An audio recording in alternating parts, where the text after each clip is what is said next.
நாங்கள் தயாராக தான் இருக்கோம். நாளைக்கு பிரதமர் வரப்போகிறாரு, அதுக்கப்புறம் மறுபடியும் வருவார். நடுவில் பியூஷ்லி வந்துட்டு போனார். ஸோ நாளைக்கு வந்து பிரதமர் வந்து மதுரையில் ஒரு பெரிய என்டிஏ கூட்டமே இருக்காங்க. எல்லா கட்சியிலும் இருக்கிறது அத்தனை பேர், அங்கே கூட்டணியில் இருக்கிற அத்தனை பேர் அதில் வந்து கலந்துக்கிறாங்க. ஸோ இன்றைக்கி வந்து வந்தோடனே பாண்டிச்சேரி போகிறாரு. உங்களுக்கு எல்லாருக்கும் தெரியும், பிரதமர் வந்தோடனே. ஸோ நல்லா தான் போயிட்டுருக்கு. தேர்தல் நெருங்கக்கூடிய நேரத்தில் ஒரே மாதத்தில் 3 முறை மோடி இதை எந்த வகையில் எப்படி பார்க்குறது? தேர்தலுக்காக மட்டும் தேர்தலுக்காக நீங்கள் மட்டும் சொல்ல முடியாது. இதுக்கு முன்னாடி பிரதமர் எத்தனை முறை வந்திருக்கிறாரு. தமிழகம் பொறுத்த வரைக்கும் பிரதமருக்கு தமிழ்நாட்டு மக்கள் மேலே ஒரு தனி அபிப்பிராயம் இருக்குது, ஒரு அன்பு இருக்குது, பாசம் இருக்குது. நம்ம ஏற்கனவே பார்த்துருக்கோம். மக்கள் இருக்கட்டும், மொழி இருக்கட்டும், நம்மளுடைய கலாச்சாரம் இருக்கட்டும், எல்லாத்துலேயும் வந்து பிரதமர் மோடி வந்து ஆரம்ப காலத்திலேருந்து அதை பற்றி பேசிட்டு இருக்கிறாரு. ஸோ இப்போ தேர்தலுக்காக தான் அவர் 3 முறை வராருன்னா நம்ம சொல்ல முடியும். இதுக்கு முன்னாடி நிறைய முறை வந்திருக்காரு. ஓபிஎஸ் அவர்கள் இந்திய கூட்டணியில் இணைவாங்க அப்படின்ற ஒரு பேச்சு இருந்தது. அது அவர் திமுகவில் இணைஞ்சிருக்காரு. எப்படி நம்ம ஒரு படம் குறைஞ்சிருக்கா? யார் எங்கே வேணாலும் போய் சேர்ந்துடலாம், அது கிடையாது. இங்கே ப்ராப்ளி பேசிகிட்டு இருந்திருப்பார், இங்கே கிடைக்கல, அதனால தான் அங்கே போயிட்டார். யார் எங்கே வந்து எங்களுக்கு வந்து நல்ல லாபம் கிடைக்கிறதோ அதை தேடி அவர் போயிருக்காரு. திமுக தமிழகத்தில் பாஜக எத்தனை தொகுதிகளில் போட்டியிட வாய்ப்பு, எத்தனை தொகுதிகள் வரட்டும். நாளைக்கு தானே மீட்டிங் ஆரம்பிக்குது, நாளைக்கு வரட்டும். நம்ம அதுக்கு முன்னாடி தொகுதிகள் இன்னும் ஒரு வாரத்தில், ஏன்னா உங்களுக்கு கோட் ஆஃப் கான்டக்ட் வந்துடும். ஸோ ஒரு வாரத்தில் நிச்சயமாக முடிவு செய்யும். வாழ்த்துக்கள், அவ்வளோதான் சொல்ல முடியும். தொடர்ந்து திமுகவுடைய கூட்டணி, திமுக காங்கிரஸ் கூட்டணி வந்து வழக்கத்துக்கு மாற ரொம்ப இழுபறியாக இருக்குது.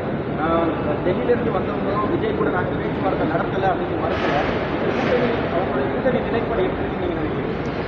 காங்கிரஸ் பொறுத்த வரைக்கும் தனிப்பட்ட முறையில் நிற்கிறதுக்கு அவங்களுக்கு எந்த தகுதியும் கிடையாது, அந்த தைரியமும் கிடையாது. திமுக கிட்ட பேரம் பேசிகிட்டு இருக்காங்க, இந்த பக்கம் விஜய்கிட்டையும் பேரம் பேசிகிட்டு இருக்காங்க. யார்கிட்டேருந்து உங்களுக்கு லாபம் அதிகமாக வருதோ அந்த பக்கம் போயிடுவோம் நாங்கள். யார் வந்து அதிகமாக சீட் கொடுக்குறாங்களோ, ஆட்சியில் பங்கு கொடுக்க போகிறாங்களோ, ஏன்னா இது வரைக்கும் சென்ட்ரலில் உங்களால் நிச்சயமாக இதுக்கப்புறம் என்றைக்குமே உங்களால் சென்ட்ரலில் வந்து ஆட்சி பிடிக்க முடியாது. சரி, அந்த ஆட்சி பிடிக்க முடியாதுங்கிறதுக்காக உங்களுக்கு வந்து எந்த ஸ்டேட்டஸும் வராது. இருக்கிறது 4 மாநிலத்தில் மட்டும்தான் அவங்க இருக்கிறாங்க. தமிழகத்தில் வந்து இத்தனை வருடங்களாக திமுக மேலே ஒரு துப்பாக்கி வச்சுட்டு சுடுறதுக்கு பழக்கமாகி போச்சு. இப்போ வந்து ஒரு ரோஷம் வந்து எங்களுக்கு ஆட்சியில் பங்கு வேணும்னு கேட்டுட்ருக்காரு. மாண்புமிகு முதலமைச்சர் அவர்கள் தர மாட்டோம், முடியாது கூட சொல்லலை, மாட்டோம் நான் சொல்லியிருக்கிறாரு. அப்போ அவங்களுக்கு ரோஷம் வரல, ரோஷமும் வராது. சூடு சொரணை ரோஷம் இது எல்லாமே காங்கிரஸ்காரங்களுக்கு கிடையாது.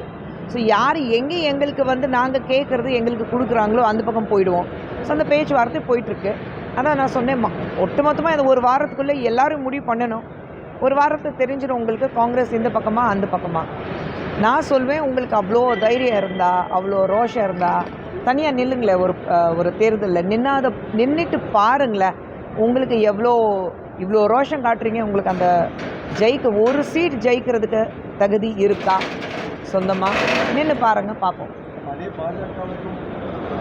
நாங்கள் போயிட்டோமே பாராளுமன்றத்தில், வந்தோடனே பாராளுமன்றத்துக்கு சொல்ல போயிட்டோமே, அந்த தைரியம் எங்களுக்கு இருக்குது. தயவு செஞ்சு எங்களை வந்து காங்கிரஸோட ஒப்பிட்டு பேசாதீங்க. பாஜகவுக்கு இருக்கிற தைரியம் எவனுக்கும் வராது. அப்படின்னா என்ன? தேர்தலில் குஷ்பு போட்டியிட போகிறாளா இல்லையா முக்கியம் கிடையாது. எங்களுடைய தேசிய ஜனநாயக கூட்டணி எத்தனை இடத்துல நாங்கள் ஜெயிச்சுட்டு இபிஎஸ் அவர்களை இங்கே ஜெயிச்சுட்டு முதலமைச்சராய் நாங்கள் எப்படி மக்களுக்கு சேவை செய்ய போகிறோம் அதுதான் முக்கியம். குஷ்பு போட்டியிடுறாளா இல்லையா, அண்ணாமலை அவர்கள் போட்டியிடுறாரா இல்லையா, அது முக்கியமே கிடையாது. கட்சி ஜெயிக்கணும், எங்களுடைய கூட்டணி ஜெயிக்கணும், அதுதான் முக்கியம். நான் தான் சொன்னேன், விருப்பமான தொகுதி கேட்டாலும் எந்தெந்த தொகுதி இப்போ தான் சொன்னேன் முடிவாகலை. ஸோ கட்சியிலேருந்து அவங்க என்ன சொல்கிறாங்களோ அதுதான் நாங்கள் செய்வோம். தேங்க்யூ.